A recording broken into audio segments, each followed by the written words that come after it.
Ìwọ tó wá sí ayé láti wá kú fún wa, a fi ọpẹ́ fún ọ fún àyájọ́ ọjọ́ òní tá à ń ṣe ìrántí ikú rẹ lórí igi àgbélébùú, èyí tá à ń pè ní Good Friday.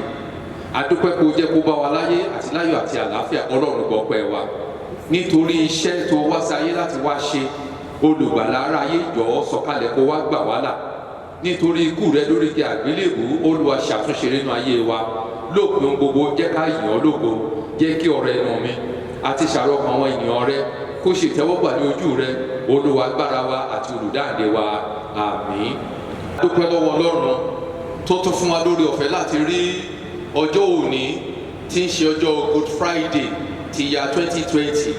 Nínú ìta ń ṣe ìrántí wípé Jésù Kristi wá sí ayé láti wá kú fún wa lórí igi àgbélébùú, tó wá gba aráyé là kúrò nínú ẹ̀ṣẹ̀, ó wá gbà wá là kúrò nínú ègún, ó wá gbà wá là kúrò nínú agbára òkùnkùn àti nínú ìjọba Sátánì, ó tún wá gbà wá là lọ́wọ́ àìsàn. Èyí ni iṣẹ́ tí Jésù wá sí ayé láti wá ṣe fún wa ní àyájọ́ ọjọ́ òní.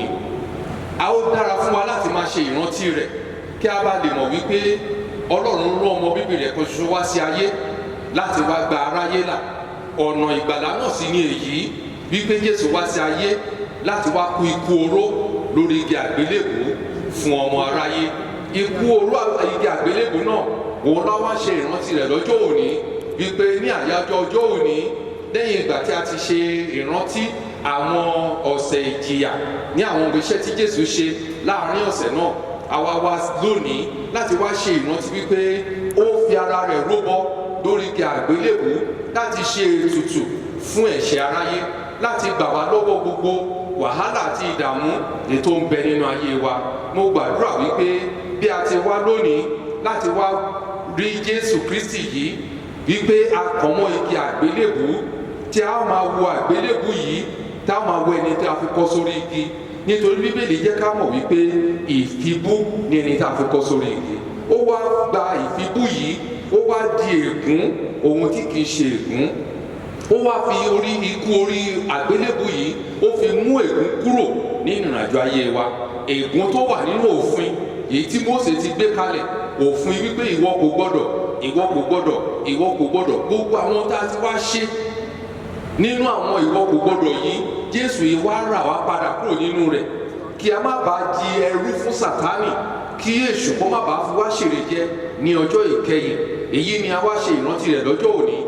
Ní ọjọ́ òní yìí, ní wákàtí kẹfà ọjọ́, ni Jésù lápọn mọ́ igi àgbélébùú lẹ́yìn ìgbà tó ti jìyà láti ọwọ́ Pọ́ńtíù Pílátù, tí àwọn àgbààgbà Ísírẹ́lì àti àwọn àlùfáà àti àwọn olórí àlùfáà tí wọ́n ti fi ẹjọ́ rẹ̀ sùn, tí wọ́n ti sọ pé òun ni ká kàn mọ́ igi àgbélébùú, pé ká dá Bánábà sílẹ̀. Bánábà ni wọ́n dá sílẹ̀, ṣùgbọ́n wọ́n kọ Olúwa wa mọ́ igi.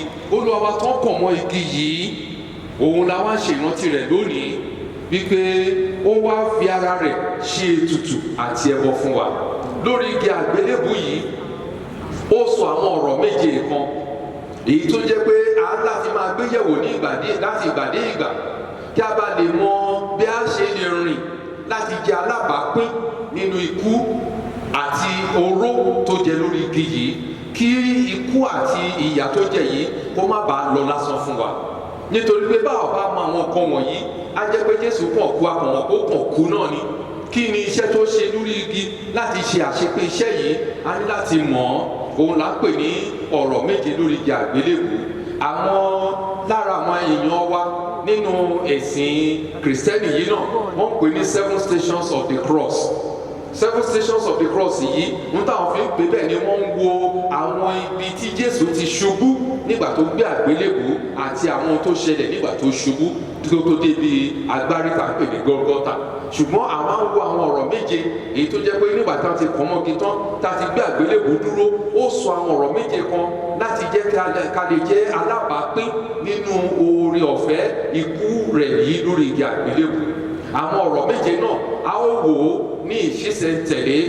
Àkọ́kọ́ nínú rẹ̀ ni wípé ní ìgbà tí a ti gbé kọ́ sórí igi, tó wá wo gbogbo àwọn èèyàn tí wọ́n dúró, ó wò wọ́n wípé ìbáṣe pé wọ́n mọ tí wọ́n ṣe ni wọn bá ti má ṣe tí wọ́n ṣe yìí. Ṣùgbọ́n síbẹ̀síbẹ̀ ìwé mímọ́ ò lè ṣaláìṣẹ láti kan Jésù mọ́ igi àgbélébùú. Ìwé mímọ́ gbọ́dọ̀ ṣẹ. Èyí ni ó fi ṣe iṣẹ́ ìgbàlà fún wa láti rà wá padà. Àkọ́kọ́ nínú àwọn ọ̀rọ̀ tí ó sọ ni wípé Bàbá dáríjì wọ́n nítorí wọn kò mọ ohun tí wọ́n ṣe.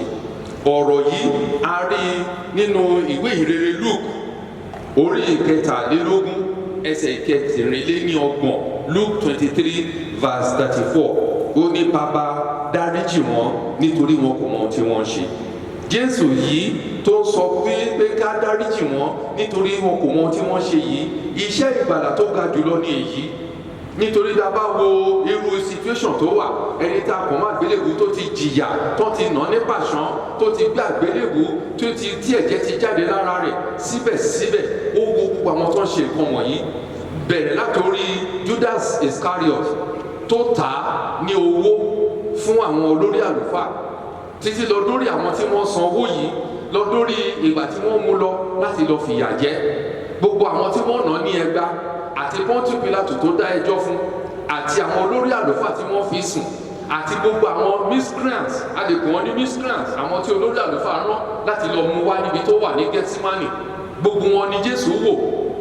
Ó tún wá wo àwọn tí wọ́n kan ìṣó wọn lọ́wọ́, ìkan ìṣó wọn lẹ́sẹ̀. Ó wo àwọn tí wọ́n fi adé ẹ̀gúnde lórí. Ó wo àwọn tí wọ́n ṣẹ́ kèké lé aṣọ rẹ̀. Ó wo àwọn tí wọ́n kó aṣọ rẹ̀ tán rí ní ìhòòhò. Ó wo àwọn tí wọ́n fi aṣọ àlàkọ́rùn tán fi bò ó lára wípé èyí ni ọba àwọn Júù. Ó wo àwọn tí wọ́n di adé ẹ̀gúnde lórí tí wọ́n ń wólẹ̀ pé ọba àwọn Júù. Wọ́n gbàgbé pé òun ni Ọlọ́run àwọn ọlọ́run, òun ni ọba gbogbo ayé. Nínú èyí náà, nígbà tó wá dórí igi tó wo gbogbo wọn pátá àti àwọn Roman soldiers tí wọ́n dúró tì í, tí wọ́n fi ọ̀pọ̀ ogun lẹ́gbẹ̀ẹ́ ló sọ wípé bàbá dáríjì wọn nítorí wọn kò mọ tí wọ́n ṣe. Ó kọ́ wa lẹ́kọ̀ọ́ púpọ̀ púpọ̀ wípé nínú ìrìn àjò ayé wa kò sí ohunkóhun tí ẹnikẹ́ni lè ṣe tí a ò ní lè dáríjì. Ní ìgbà tó wà lóde ayé ó kọ́ wa ní ẹ̀kọ́ nínú ìwé ìhìnrere Matthew ní orí 6 ní ẹsẹ̀ 10 wípé ká máa dáríjì ara wa, ká máa dárí ẹ̀ṣẹ̀ jì àwọn tó ṣẹ̀ wá.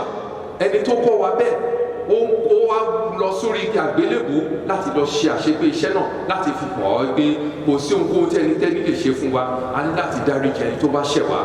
Ẹ jẹ́ ká kọ́ ẹ̀kọ́ lára Jésù Kristi yìí.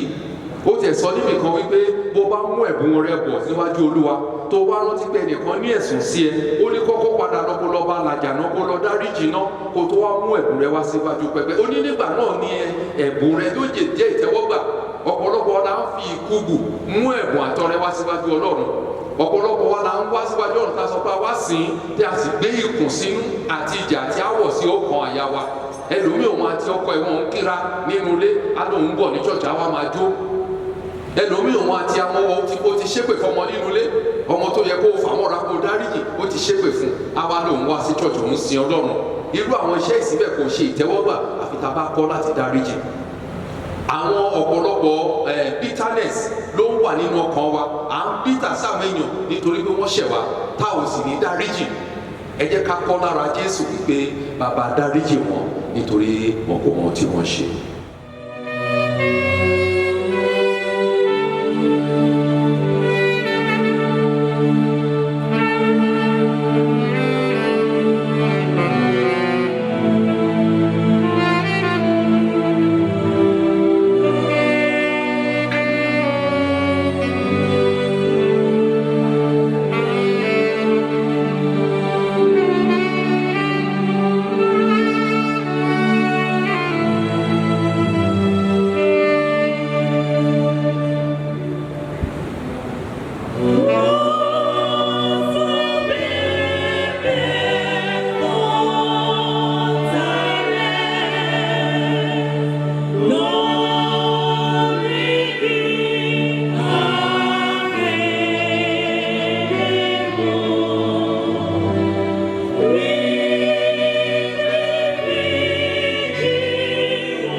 Olúwa Ọlọ́run Olódùmarè, bàbá wa àti Ọlọ́run wa, ìwọ tó wá sí ayé láti wá kú fún wa, láti yọ wá kúrò nínú ẹ̀ṣẹ̀. A bẹ̀ ọ́ lónìí Ọlọ́run, jọ̀ọ́ wá dáríjì wá. Gbogbo ọ̀nà tá a ti gbà ṣe àìdáríjì ẹni tó ṣẹ̀ wá lónìí Ọlọ́run, jọ̀ọ́ wá dáríjì wá. Ẹ̀mí mímọ́ tí ó wá ràn wá lọ́wọ́ láti lè dáríjì ẹni tó ṣẹ̀ wá, kó omi ohun yóò nǹkan lè ṣe fún wa. Ẹ̀mí náà lórúkọ Jésù Olúwa gbé wọ̀ wá, lóòpin ohun gbogbo jọ̀ọ́ jẹ́ ká bá ọ jọba lórúkọ Jésù Kristi Olúwa wa. Tí Jésù sọ lórí igi àgbélébùú, òun ni wípé lónìí ìwọ pàdé mi ní paradísè. A mú ọ̀rọ̀ yìí nínú ìwé ìrere Lúùkù yìí kan náà, orí 23 ẹsẹ̀ 43. Luke 23:43 ó ní lónìí nìwọ pàdé mi ní paradísè. Ẹni tí Jésù ń bá sọ̀rọ̀ yìí ni àwọn ẹni tí wọ́n jìjọ kàn wọ́n mọ́gi àgbélébùú. Ọ̀kan nínú wọn sọ wípé bí o bá ṣe ọmọ Ọlọ́run gbára rẹ là kó sì gbà wá náà la. Ṣùgbọ́n ìkejì sọ wípé ó ṣe máa sọ̀rọ̀ bẹ́ẹ̀ sílùú ẹni yìí, ó mọ Ọlọ́run ni, ẹni yìí ò ṣẹ̀ ṣùgbọ́n àwa ṣẹ̀, ẹ̀yà ẹ̀ṣẹ̀ wa làwa ń jẹ ṣùgbọ́n ẹni yìí ò ṣẹ̀. Ó wá sọ fún pé Jésù jọ̀ọ́ dáríjì mi. Ó wá ní lónìí, Jésù wá sọ fún mi pé lónìí ìwọ pàdé mi ní paradísè. Ọ̀rọ̀ yìí ni Jésù sọ, ó fi hàn wípé even bó ṣe kù ìwọ̀nba ìṣẹ́jú díẹ̀ tí Jésù tí ó máa fi ẹ̀mí rẹ̀ lé bàbá lọ́wọ́, ó tún rántí àti ṣàánú lórí ibi tó wà. A gbọ́dọ̀ kọ́ ẹ̀kọ́ yìí wípé kó mi ohun yóò kó lè dé bá wa, ká má sọ wípé ẹni yìí tèmi tó mi dì lẹ́rù má tún dìkun fún mi. A láti nínú condition tá a bá wà, a láti mọ̀ pé Jésù wà pẹ̀lú wa nínú rẹ̀, ká sì kọ́ láti tún máa ṣàánú bó ti wù kó nira tó fún wa. Kò sí ohun, a lot of sacrifice ló gbà fún èèyàn láti wà nínú ìṣòro, tí wàá wá pa ìṣòro tiẹ̀ mọ́ra, tí wàá máa tún rán ìṣòro ẹlòmíì. Jésù fi èyí kọ́ wa wípé bó ti wù kó nira tó, ká má kọ̀ láti ṣàánú fún ẹni tó bá yẹ ká ṣàánú fún. Ìránṣẹ́kùnrin tó sọ wípé bàbá dárí tó sọ pé jọ̀ọ́ rántí mi ní paradísè yìí, òun ló ní Jésù sọ fún pé lónìí ìwọ pàdé mi ní paradísè. Ó fi hàn wípé ẹni yẹn ronú pìwàdà ìfún lórí igi àgbélébùú. Ó mọ̀ wípé òun ti ṣẹ̀ sẹ́yìn, wípé ìyà ẹ̀ṣẹ̀ òun lòun jẹ. Ó sì rántí pé ẹni yìí ní olùgbàlà aráyé. Gbogbo ìgbà ló yẹ káwa náà máa lọ sábà Jésù wípé Olúwa ṣàánú fún mi, mi ò tó ṣe ẹlẹ́ṣẹ̀. Arákùnrin kan, Jésù sọ ìtàn rẹ̀ fún wa wípé àwọn méjì jíjọ lọ sí tẹ́ḿpìlì. Ẹnìkan ó dúró wípé àwa gbàwẹ̀ lẹ́ẹ̀mẹ́ta láàrin ọ̀sẹ̀, à ń dá ìdámẹ́wàá wa déédéé, àwọn òòjọ́ ẹni yìí, ẹni yẹn wọ́n lé ní kejì, wọ́n ní ó rọra dojúbolẹ̀, ó fọwọ́ lò ó kan àyà rẹ̀ wípé Olúwa ṣàánú fún mi, èmi ò tó ṣe ẹlẹ́ṣẹ̀. Ẹni yẹn mú ara ẹ̀ ní ẹlẹ́ṣẹ̀. Ọ̀pọ̀lọpọ̀ wa là ń dẹ́ṣẹ̀ táwọn tiẹ̀ mọ̀ pé ẹ̀ṣẹ̀ ni. Ẹlòmíì mọ̀ pé ẹ̀ṣẹ̀ ni ṣùgbọ́n á ní pé kò sí nǹkan tó lè ṣe fún un, nítorí pé kò sẹ́ni tó mú un, nítorí pé kò sẹ́ni tó nà ní pàṣán, nítorí kò sẹ́ni tó nà lẹ́gba tàbí tó tì mẹ́mọ̀ ìmídélé tó ṣe kíni yẹn, tàbí wípé ikú lè rẹ̀ ṣẹ̀, kò sẹ́ni tó pa, wípé Ọlọ́run ò sì sọ̀kalẹ̀ láti ló pa, wípé ikú lè rẹ̀ ṣẹ̀. Ó ti lérò pé òun kàn lè ṣe kóun ṣe láṣegbé, ṣùgbọ́n ẹ jẹ́ ká mọ̀ wípé kò sí àṣegbé, àṣepamọ́ ló wà. O lè ṣe nísìnyí kò lérò pé kò sẹ́ni tó rí ọ, ṣùgbọ́n ẹnìkan wà tó rí gbogbo ayé, tó mọ tó ń ṣe ní ìkọ̀kọ̀, ó mọ tó ń ṣe ní gbangba. Jẹ́wọ́ fún ní ìgbà gbogbo. Ohun tó ń béèrè lọ́wọ́ wa ni pé jẹ́wọ́ ẹ̀ṣẹ̀. Ní ó bá ti lè jẹ́wọ́, wà á rí ìdáríjì gbà. Pàápàá fún ohun tó ṣe fún wa lórí igi yìí, ó ra ìdáríjì fún wa lórí igi yìí. Ó mú àṣepé iṣẹ́ wípé ìwọ ni ó gbà wá là kúrò nínú ẹ̀ṣẹ̀ wa, ó mú ṣẹ. Bí a bá lè rìn nínú rẹ̀, a ó rí wípé ìrìn àjò wa sí ìjọba ọ̀run ó máa yá kankan. Nítorí ìdí èyí, ẹ jẹ́ ká máa kọ́ ẹ̀kọ́ wípé ní gbogbo ìgbà tá a bá ti lè dẹ́ṣẹ̀, ẹ jẹ́ ká rántí pé ẹnìkan wà tó ń rí wa, tá ó jẹ́wọ́ fún. Òun náà ló sì lè gbà wá là kúrò nínú ẹ̀ṣẹ̀ wa. Ó ní lónìí ìwọ pàdé mi ní paradísè. A dúpẹ́ lọ́wọ́ rẹ pé o tún ń kọ́ wa láti mọ̀ wípé bó ti wù kó nira tó, a sì lè máa ṣàánú fún àwọn ènìyàn. Ó sì kọ́ wa wípé kò sí bí ẹ̀ṣẹ̀ wa ṣe lè pọ̀ tó, wípé o ní agbára láti dáríjì. Bó bá sì ti dáríjì wá, wàá wẹ ẹ̀ṣẹ̀ wa nù pátápátá. Nítorí ìwé Hébérù sọ fún wa wípé ẹ̀ṣẹ̀ àti àìṣẹ̀ wọn lèmi kì yóò rántí, èmi ò sì nú gbogbo àìṣedéédé wọn nù kúrò. A bẹ̀ ọ́ lónìí Ọlọ́run, gbogbo ẹ̀ṣẹ̀ àti àìṣedéédé wa, Olúwa jọ̀ọ́ wa wẹ̀ nù kúrò. Bó tó ti wù kó rí, iye ìṣẹ́jú ìyóhùn kó kù fún wa láti jẹ́ ìpè rẹ. Olúwa jọ̀ọ́ jẹ́ ká rí ìdáríjì gbà. Ní ìkẹyìn, Olúwa jọ̀ọ́ jẹ́ ká lè bá ọ jọba. Lórúkọ Jésù Kristi Olúwa wa.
tí Jésù sọ lórí igi àgbélébù òun ni pé ìyá wo ọmọ rẹ, ọmọ wo ìyá rẹ.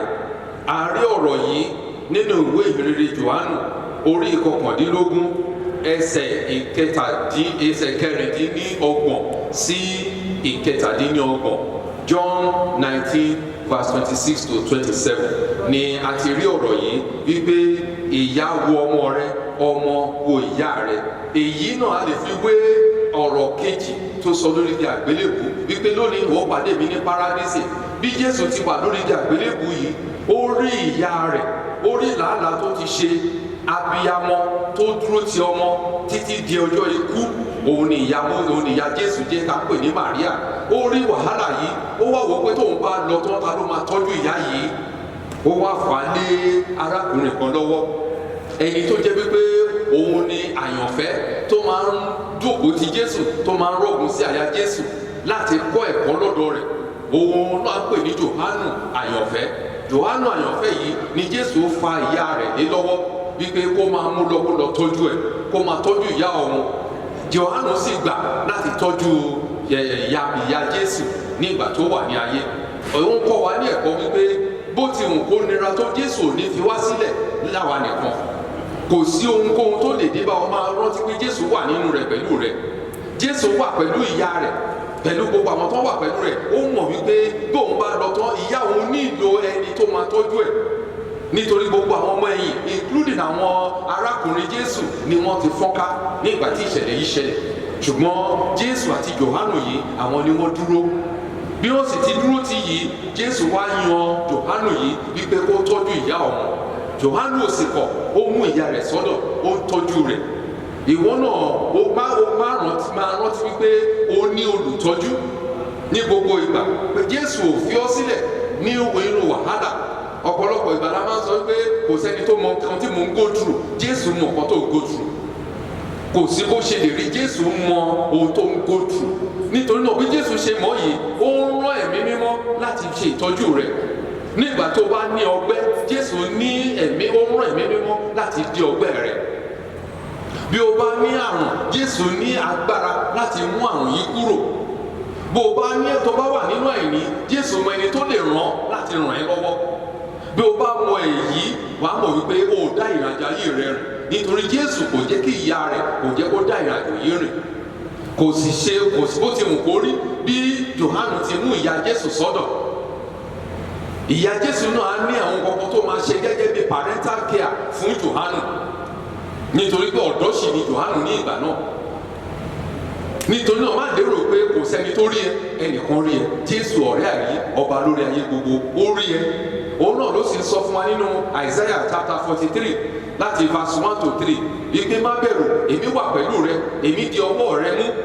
Ó wá sọ ní verse 2 wípé nígbà tí wọ́n bá ń lanú iná kọjá, ó lé mi ó wà pẹ̀lú rẹ, ó ní iná kì yóò jó ọ. Bẹ́ẹ̀ ni èéfín iná kì yóò rùn lára rẹ. Ó ní nígbà tó bá la inú omi kọjá, ó ní omi kì yóò rì ọ́. Bẹ́ẹ̀ ni ọwọ́ omi kì yóò gbá ọ lọ. Nítorí pé èmi wà pẹ̀lú rẹ. So all the time ni Jésù máa ń sọ wípé òun wà pẹ̀lú wa. That means ní gbogbo ìgbà we carry the presence of Jesus Christ with us, provided you have given your life to him.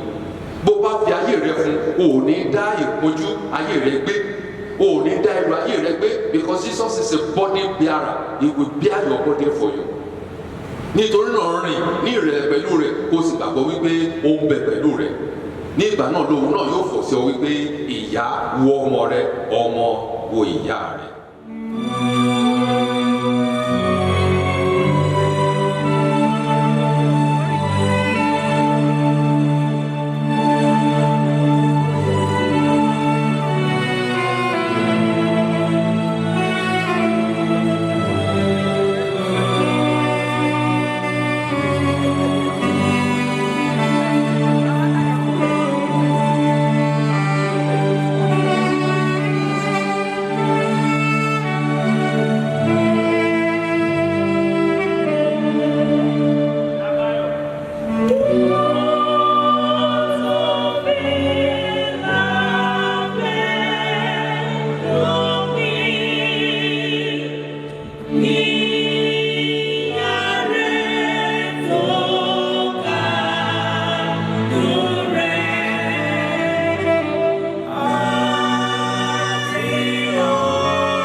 wípé ọlọ́run mi èé ṣe tí ìwọ fi kọ̀ mí sílẹ̀.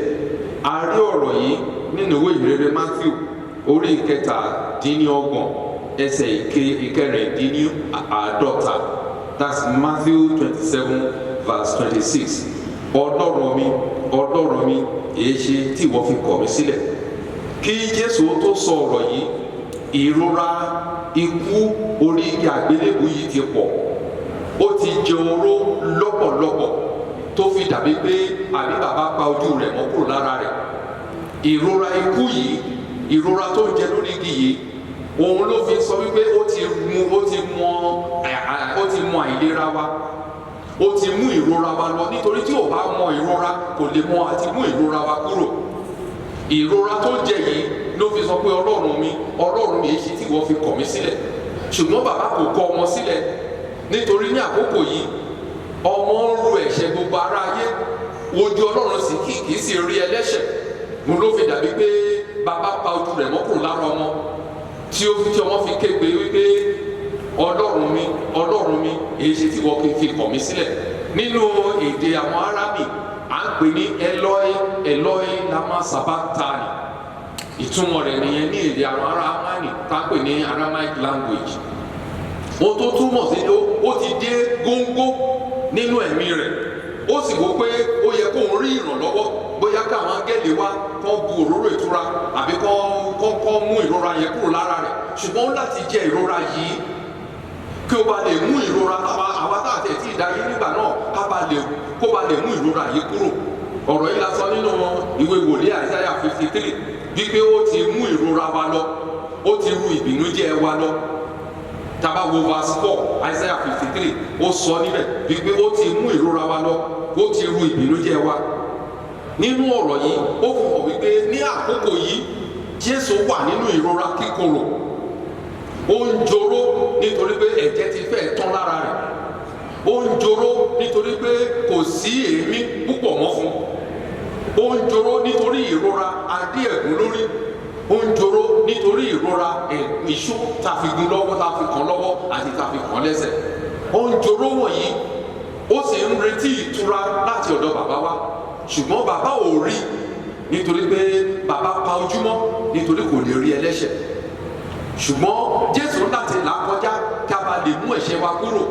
Ìbá ṣe pé Jésù kò dúró láti jẹ ìrora yìí ni, ìrora ìbá pọ̀ ní ayé, àbá máa kú ikú ẹ̀ṣẹ̀. Ṣùgbọ́n ìrora yìí wà lára tó fi mú ẹ̀ṣẹ̀ wa kúrò.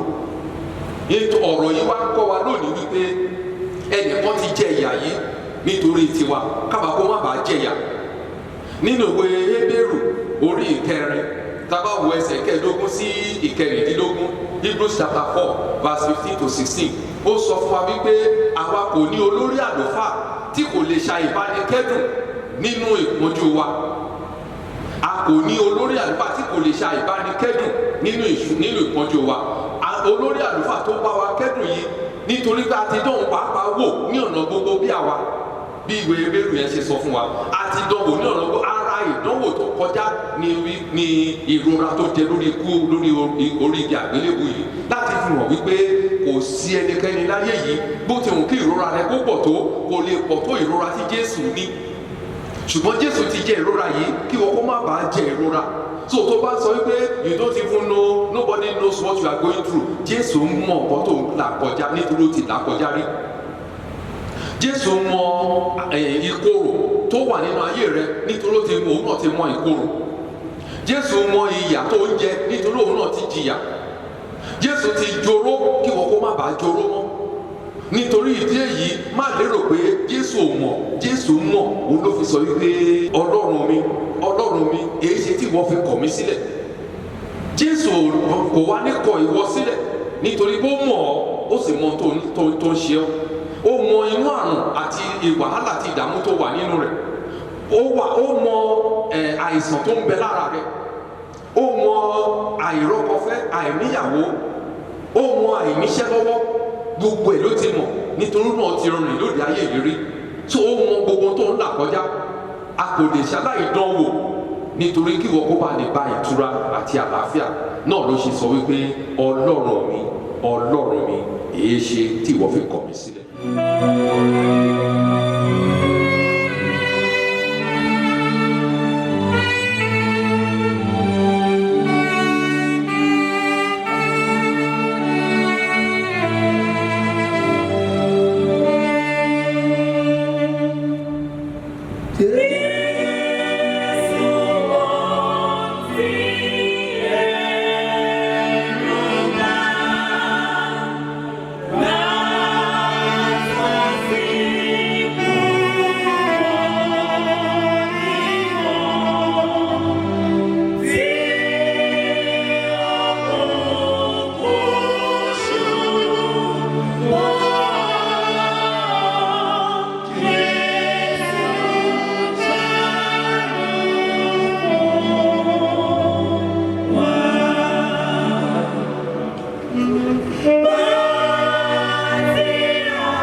ìwọ tó jẹ oró lórí igi àgbélébùú nígbà tó ru ẹ̀ṣẹ̀ aráyé tó dàbí pé bàbá pa ojúmọ́ kúrò lára rẹ̀ tó fi kígbe wípé ọlọ́run mi èṣe tí wọ́n fi kọ̀ mí sílẹ̀. Nínú ọ̀rọ̀ yìí ló ti pé bàbá ní ọlọ́run mi. Ní gbogbo ìgbà tó ń bá wa sọ̀rọ̀ nígbà tó wà lóde ayé, bàbá ló ń pè é. Ó tẹ̀ tó sọ fún wa pé òun ni Abba Father. Ṣùgbọ́n ní àkókò yìí ó di ọlọ́run mi èṣe tí wọ́n fi kọ̀ mí sílẹ̀. Nítorí òun retí ìtura nínú oró tó ń jẹ lórí igi àgbélébùú. Ṣùgbọ́n bàbá pa ojú rẹ̀ mọ́ nítorí ẹ̀ṣẹ̀ àti àìṣedéédé wa tí kò tó rù sórí, nítorí pé bàbá àti gbogbo ẹ̀ṣẹ̀ wa tó pàdé lára rẹ̀. Bí ìwé Àìsáyà ṣe sọ wípé a mú àìṣedéédé wa pàdé lára rẹ̀, a mú gbogbo àìṣedéédé wa yí pàdé lára rẹ̀ ni bàbá ṣe pa ojú mọ́. Ṣùgbọ́n bàbá kò kọ̀ ọ́ sílẹ̀ nítorí pé bàbá ń bẹ pẹ̀lú rẹ̀, nítorí pé ìpinnu ìwọ àti bàbá ni láti là á kọjá. Ǹjẹ́ bó ti wá là á kọjá yìí, Jésù ọmọ Ọlọ́run jọ̀ọ́ wá fi rà wá padà. Bàbá má kọ̀ wá sílẹ̀ nínú ìgbà ìpọ́njú wa, wà pẹ̀lú wa ní ìgbà wàhálà àti ìdààmú ayé wa, nítorí ti Jésù Kristi Olúwa wa. Tí Jésù sọ lórí igi àgbélébùú ni wípé òrùngbẹ gbẹ mí, I thirst. A rí ọ̀rọ̀ yìí nínú ìwé ìrere Jòhánù orí ìkọkàndínlógún àti ẹsẹ̀ ìkejìdínlọ́gbọ̀n. John 19:28 láti mú ọ̀rọ̀ yìí wípé òrùngbẹ gbẹ mí. Jésù tó sọ ọ̀rọ̀ yìí, tí a bá wo Jésù fúnra rẹ̀ láti inú májẹ̀mú láéláé nínú Exodus chapter 17, tá a bá wo láti verse 1 lọ sí ìsàlẹ̀ díẹ̀ títí dé verse 11, wọ́n sọ fún wa pé nígbà tí àwọn ọmọ Ísírẹ́lì dé Réfídímù pé kò sí omi tí wọ́n máa mu, òrùngbẹ gbẹ wọ́n. Ọlọ́run wá sọ̀kalẹ̀ sọ fún Mósè wípé mú ọ̀pá rẹ ní ọwọ́ rẹ kó sì lọ síbi àpáta rẹ̀ kó sì sọ̀rọ̀ sí, yóò sì mú omi jáde.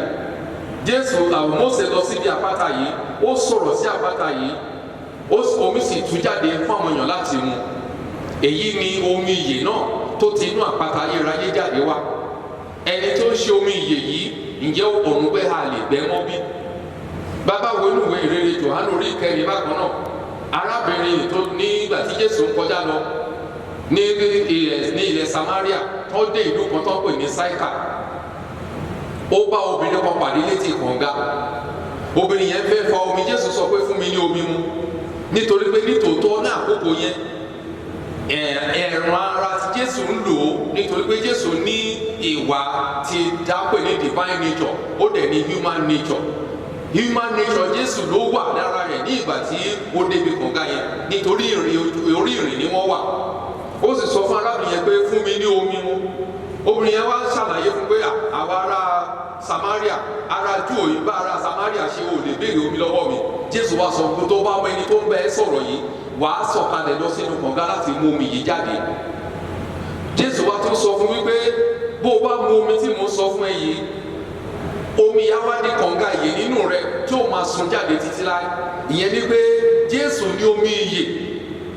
Obìnrin yìí Jésù fẹ́ call attention obìnrin yìí sí ọ̀dọ̀ Jésù wípé èmi ní omi ìyè tí mo wá sí ayé wípé ẹnikẹ́ni tó bá mu nínú mi omi yẹn á dé kànga yìí nínú rẹ̀. Kànga yìí ni pé a wá di ìsun ẹ̀mí mímọ́ tí ó máa sun jáde láti inú ọkàn rẹ̀ wá. A ò ní nígbà tí máa wá omi mọ́.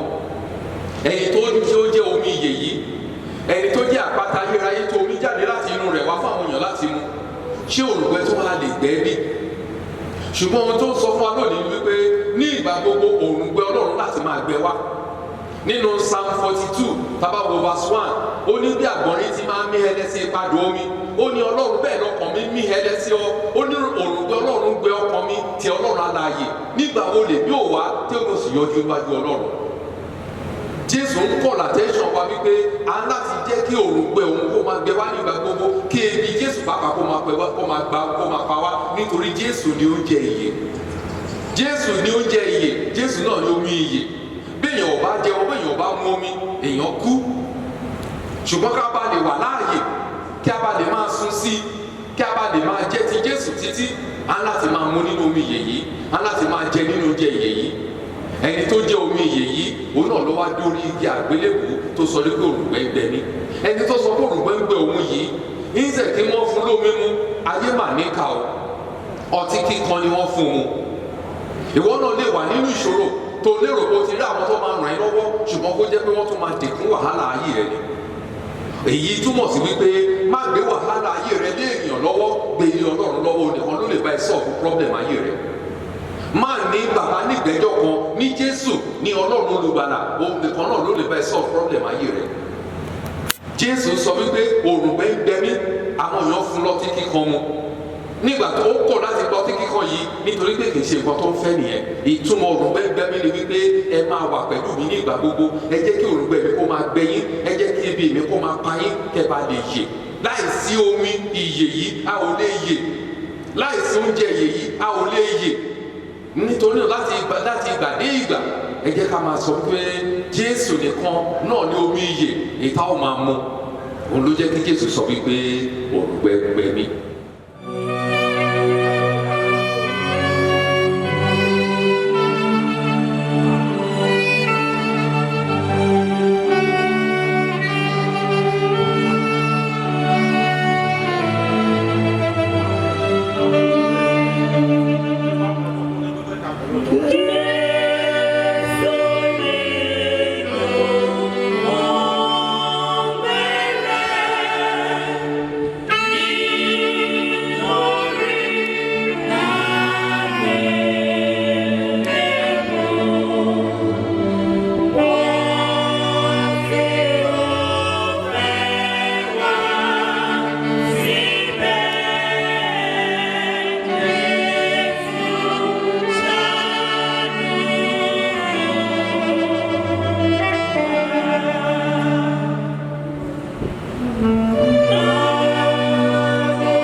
jẹ́ kí a gbàdúrà. Bàbá wa àti Ọlọ́run wa, a dúpẹ́ lọ́wọ́ rẹ pé o jẹ́ ká mọ̀ ọ́ wípé o ò dá wa dá ìṣòro ayé wa, àti wípé nígbà gbogbo òrùngbẹ rẹ láti máa gbẹ wá, ebi rẹ sì láti máa pa wá. Ìwọ lomi ìyè náà, lórúkọ Jésù jọ̀ọ́ wá fún wa lómi ìyè yìí mu lọ́fẹ̀ẹ́. Nínú omi ìyè yìí, Olúwa jẹ́ ká yè nínú rẹ̀, kó wá sọ ayé wa di rere ní orúkọ Jésù Kristi Olúwa wa, àmín. Ọ̀rọ̀ ìkẹfà lórí igi àgbélébùú ló sọ wípé ó parí. Jésù sọ ọ̀rọ̀ yìí a sì rí kà nínú ìwé Jòhánù orí 19 ẹsẹ̀ 30, St. John chapter 19 verse 30 ni Jésù ti sọ wípé ó parí. Jésù tó sọ pé ó parí yìí, kí ni ìtumọ̀ ó parí? Tá bá sọ pé nǹkan parí, ó mì pé a ti ṣe pé, wípé kò tún sí nǹkan mẹ́ta tó lè ṣe lẹ́yìn rẹ̀ mọ́, wípé kò tún sí àfikún mọ́, wípé ó ti ṣe láṣẹ pé. So Jésù tó sọ pé ó parí yìí, ó sọ fún wa pé iṣẹ́ ìgbàlà tó ń wá sí ayé láti wá ṣe ó parí, òun ti ṣe láṣẹ pé, òun ti ṣe láṣẹ parí. Paul náà ló sọ irú ọ̀rọ̀ yìí nínú ìwé Timothy tó sọ wípé èmi ti parí iṣẹ́ ìrè, èmi ti parí eré ìje èmi náà. Ìyẹn ni pé ó ti conclude iṣẹ́ tá a rán wá sáyé láti wá ṣe.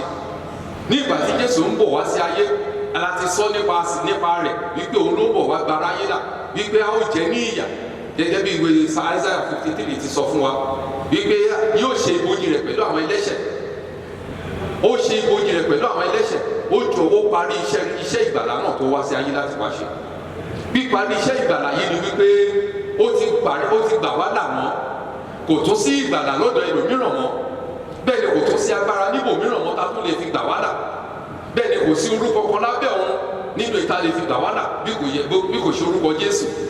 Iṣẹ́ ìgbàlà tí Jésù wá ṣe yìí, òun ló ṣe parí lórí igi àgbélébùú. Àyájọ́ ọjọ́ òní ló ṣe àṣeparí iṣẹ́ ìgbàlà wa tá à ń ṣe ìrántí rẹ̀ lónìí. Nítorí náà ará mi nínú Olúwa, ẹ jẹ́ ká jó ká máa yọ̀ nítorí pé Jésù ti parí iṣẹ́. Ẹ jẹ́ ká máa rìn nínú iṣẹ́ ìgbàlà tó parí yìí.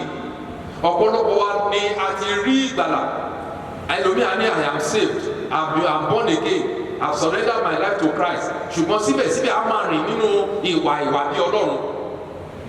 Ẹni tó sọ pé o ti fayé òun fún Jésù, wípé Jésù ti gbà wọn là, tó sì wà lára àwọn ènìyàn tí wọ́n ń ṣépè fáwọn ènìyàn, ó wà lára àwọn ènìyàn tí wọ́n ń gbé gìgírísẹ̀ sọ́nà fún èèyàn láti ṣubú, ó wà lára àwọn ènìyàn tí wọ́n ń gbóhùn ìdìgbòlù sójú ọ̀nà fún afọ́jú kó ba lè kọsẹ̀ kó ba lè ṣubú. Bẹ́ẹ̀ ló sọ pé o ti rí ìgbàlà, bẹ́ẹ̀ ló sọ pé o ti rí ìyè. Iṣẹ́ ìgbàlà tí Jésù ṣe parí yìí, ó yẹ ká máa rìn nínú àṣeparí iṣẹ́ ìgbàlà yìí, nítorí kò tún sí ìgbàlà yìí kò mìíràn mọ́, kò sí ohunkóhun tá a tún lè fi gbà wá là. Àwọn oníṣẹ́ ayé, àwọn iṣẹ́ òkùnkùn wọn ò lè gbà wá là, bẹ́ẹ̀ ni kò sí agbára láyé ìkan tó lè gbà wá là. Ọ̀pọ̀lọpọ̀ wa tá a bá ní ìṣòro, ọ̀dọ̀ ẹni tá a bá mọ̀ náà máa kọ́kọ́ sá lọ. Ta ló mọ kọmíṣánná, ta ló mọ mínísítà, ta ló mọ gọ́vnà, ta ló mọ pírẹsidẹ̀ntì náà máa wá. Ṣùgbọ́n ẹnìkan wà tó lè ṣe ohun gbogbo fún ni, òun ló yẹ ká kọ́kọ́ lọ sọ́dọ̀ rẹ̀. Òun ló máa rọ̀yàn sí wa, tó máa ràn wá lọ́wọ́ láti lè ṣe iṣẹ́ náà. Nítorí náà nígbà tí Jésù sọ pé ó parí, ó ti parí iṣẹ́ rẹ̀ lórí igi àgbélébùú. Salvation plan tí òun àti bàbá ti ní láti Genesis chapter 3 verse 15, òun ló ṣe parí. Ó ní ìwọ yóò fọ́ ní orí, òun sì pa ọ́ ní gìgísẹ̀. Sátánì ti pa Jésù ní gìgísẹ̀, ṣùgbọ́n Jésù ti fọ́ ní orí nípa ìṣẹ́gun tó fi fún wa lórí igi àgbélébùú. Iṣẹ́ ìgbàlà náà parí nítorí pé Jésù ti gba agbára lọ́wọ́ Sátánì, kò ní agbára lórí ẹnikẹ́ni tó bá jẹ́ ti Jésù mọ́. Nítorí náà ẹ jẹ́ ká fi ayé wa fún Jésù, ẹ jẹ́ ká fi ìgbàlà wa sí ọ̀dọ̀ rẹ̀, kí ọ̀rọ̀ náà tí ó sọ wípé ó parí kó ba lè wá sí ìmúṣẹ nínú ayé wa. Iṣẹ́ ìgbàlà tí Jésù náà tó ti ṣe láṣẹ parí, lórúkọ Jésù yóò jẹ́ àjẹmọ́nú fún wa, lórúkọ Jésù Kristi Olúwa wa.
adúpẹ́ lọ́wọ́ rẹ kó jẹ́ ká mọ̀ wípé kò tún sí ìgbàlà lọ́dọ̀ ẹlòmíràn mọ́ àti wípé iṣẹ́ ìgbàlà náà parí àti di ti Olúwa lónìí lórúkọ Jésù. Olúwa jọ̀ọ́ máa bá wa lọ. Iṣẹ́ ìgbàlà tó ṣe láti parí náà Olúwa jẹ́ ká rìn nínú rẹ̀ lópin rẹ̀. Jésù ọmọ Ọlọ́run jẹ́ ká wà níbi tó wà ká lè máa bá ọ jọba lórúkọ Jésù Kristi Olúwa wa, àmín. Ọ̀rọ̀ keje tí Jésù sọ lórí igi àgbélébùú ni wípé bàbá, ní ọwọ́ rẹ ni mo fi ẹ̀mí mi lé. Father, unto thy hand I commit my spirit. A rí ọ̀rọ̀ yìí nínú ìwé ìrere Jòhánù orí ìkẹtàléníogún ẹsẹ̀ ìkẹrìndínláàádọ́ta, Luke chapter 23 verse 46 láti rí ọ̀rọ̀ yìí wípé bàbá, ní ọwọ́ rẹ ni mo fi ẹ̀mí mi lé. Jésù tó sọ ọ̀rọ̀ yìí nígbà tó ti ṣe àṣeparí iṣẹ́ yìí, ó ní láti lọ gẹ́gẹ́ bí ìwé mímọ́ ti sọ. Ó ní láti padà lọ sí ọ̀dọ̀ bàbá. Ó ní láti fi ayé yìí sílẹ̀, láti lọ jókòó, láti lọ gba ògo tó fi sílẹ̀ ní ọ̀run, láti wá sí ayé, láti wá rìn ní òde ayé yìí, nínú ayé òṣì yìí. Ó ní láti padà lọ sí ilé láti lọ gba ògo yìí padà. Ògo tó ń lọ gbà yìí, òun ló láti fi ẹ̀mí rẹ̀ lélẹ̀. Ṣùgbọ́n ó sọ kínní kan nínú ìwé Jòhánù kan náà ní orí ìkẹwàá ẹsẹ̀ ìkẹtàdínlógún sí ìkejìdínlógún tó sọ wípé mo fi ẹ̀mí mi lélẹ̀, wípé kò sẹ́ni tó gba ẹ̀mí mi, èmi ni mo fi lélẹ̀, mo sì tún ní agbára láti gbà á padà. Ìyẹn ni pé Jésù fúnra rẹ̀ ló fi ẹ̀mí rẹ̀ lélẹ̀, kò sí ẹnikẹ́ni tó gba ẹ̀mí rẹ̀ lọ́wọ́ rẹ̀. Òun ló fi lélẹ̀, òun náà ló sì tún gbà á padà. Bí fífi ẹ̀mí rẹ̀ lélẹ̀ tó fi lélẹ̀ yìí, òun fi lé bàbá lọ́wọ́. Gbogbo wa jẹ́ ká ronú wò, ta la ń fi ìgbésí ayé wa lé lọ́wọ́, ta la ń fi ọkàn wa fún, ta la ń fi ẹ̀mí wa lé lọ́wọ́. Bí a bá fi ìgbésí ayé wa lé ènìyàn lọ́wọ́, èèyàn á ṣe wá bí ó ṣe wù wọ́n. Bí a bá fi iṣẹ́ wa lé ènìyàn lọ́wọ́, tá a bá bójútó, wọ́n á ba iṣẹ́ jẹ́ mọ́ wa lọ́wọ́. Bí a bá fi ìgbà wa lé ènìyàn lọ́wọ́, àwọn èèyàn á máa sọ ìgbà wa gùn. Ẹlòmíì á máa fi àkókò wa ṣòfò, á dẹ̀ máa ṣe deliberately wípé èmi ni mo ní control lórí ẹ̀, èmi ni mo ní control lórí ayé ẹ̀. Ṣùgbọ́n Jésù ń kọ́ wa lónìí wípé ohun gbogbo tá a bá ní ká máa fi lé bàbá lọ́wọ́, nítorí pé bàbá nìkan náà ló lè ṣe ìtọ́jú wa. Bàbá nìkan náà ló lè ṣe ìtọ́jú ẹ̀mí Jésù, tí Jésù sì tún lè gba ẹ̀mí yẹn padà. Jésù ò lè fi ẹ̀mí rẹ̀ lélẹ̀ lásán, òun láti gbà á padà kí ó bá lè jíǹde ní ọjọ́ kẹta. Ó ní kò sẹ́ni tó gba ẹ̀mí mi, ó ní mo ní agbára láti fi lélẹ̀, èmi ni mo sì fi ẹ̀mí mi lélẹ̀, mo sì tún gbà á padà. Jésù ló gba ẹ̀mí yìí padà fúnra rẹ̀ ní ìgbà tó tó ọjọ́ kẹta. Òun ló jẹ́ kí Jésù sọ wípé bàbá, ní ọwọ́ rẹ ni mo fẹ̀mí mi. Àdéhùn àárín òun àti bàbá ni ìgbé nígbà tí àkókò bá tó, máa fi ẹ̀mí mi padà fún ọ. Nígbà tí ó bá tó di ọjọ́ kẹta, màá tún gba ẹ̀mí yìí padà kí àwọn èèyàn kó bá lè mọ̀ wípé nítòótọ́ ìwọ ló rán mi. Òun ló sọ nínú ọ̀rọ̀ rẹ̀ wípé mo fi ẹ̀mí mi lélẹ̀ fún ara mi, mo sì tún gbà á padà. Tí a bá wo ìwé Jòhánù chapter 17, ó sọ níbì kan wípé mo ti parí iṣẹ́ eré ìje náà èyí tí wọ́n bàbá fi fún mi. Nígbà tó sọ èyí tán ló wá sọ pé àkókò tó fún mi láti padà sí ọ̀dọ̀ rẹ̀. Ó ní bàbá, ó tó bẹ́ẹ̀ nítòótọ́, nítorí àdéhùn èmi àti rẹ ni. Àdéhùn àárín òun àti Ọlọ́run ni láti padà sí ọ̀dọ̀ bàbá. Nítorí náà ló ṣe sẹ́ẹ̀dì ẹ̀mí yẹn síwájú. Ó sẹ́ẹ̀dì ẹ̀mí yẹn síwájú kó bá lè rí gbà padà. Ẹ jẹ́ káwa náà kọ́ èyí lónìí láti máa fi ìgbésí ayé wa lé bàbá lọ́wọ́, ká fi ìgbà wa lé bàbá lọ́wọ́, ká fi iṣẹ́ wa lé bàbá lọ́wọ́, ká fi iṣẹ́ ìsìn wa pàápàá ká fi lé bàbá lọ́wọ́, ká fi gbogbo àgọ́ ara wa, gbogbo ìrìn wa láyé, ẹ jẹ́ ká fi lé bàbá lọ́wọ́, nítorí pé bàbá nìkan náà ló lè ṣe ìtọ́jú wa. Bàbá fi lé lọ́wọ́, á tọ́jú ẹ̀ gan ju báwa ṣe mọ̀ bá a ṣe lè ṣe lọ. Nítorí ìdí èyí mo rọ̀ wá gbogbo ẹ̀yin olùgbọ́ mi wípé ọwọ́ bàbá nìkan ní ká fi ìgbésí ayé wa lé lọ́wọ́, gẹ́gẹ́ bí Jésù náà ti sọ wípé bàbá ní ọwọ́ rẹ ni mo fẹ̀mí mi lé.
Adúpẹ́ lọ́wọ́ rẹ fún ọ̀rọ̀ méje yìí, gbọ́pẹ́ kó gba yẹn wa.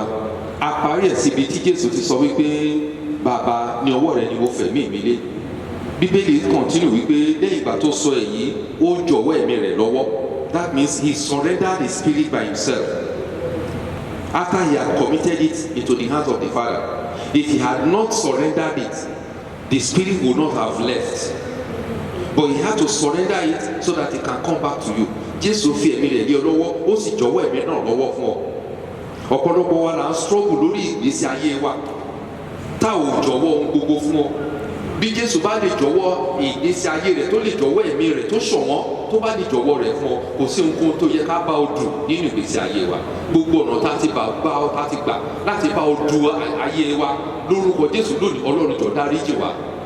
A fi gbogbo lé ọ lọ́wọ́, àti ìgbésí ayé wa, àti àgọ́ ara wa, àti ẹ̀mí wa, àti ìwàláyé wa, àti ìwàláyé wa, àti ti ìdílé wa, àti ti ẹbí wa, àti ti ìjọ ìran Ọlọ́run la fi lé ọ lọ́wọ́. Ọlọ́run ṣe ìtọ́jú wa, má fi wá sílẹ̀ Ọlọ́run, má dá wa dá ìrìn àjò wa, ká lè máa yìn ọ́ nínú, ká lè máa yọ̀ nínú rẹ, ká lè máa yìn ọ́ lógo lórúkọ Jésù Kristi Olúwa wa, àmín.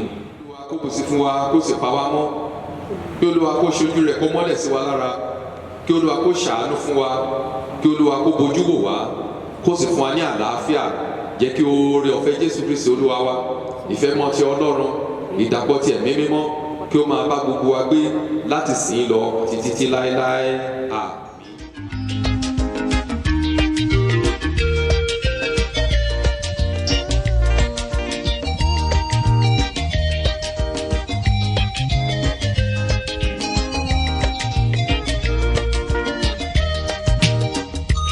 Àwọn áńgẹ́lì ọ̀run wá ní wákàtí àdúrà mímọ́ sọ̀kalẹ̀ láti bá Jésù mi jíròrò, láti sọ nípa agbára ni tí a ó fi ṣẹ́gun ikú, ká lè pa Lúsíférì lẹ́nu mọ́ títí ayé.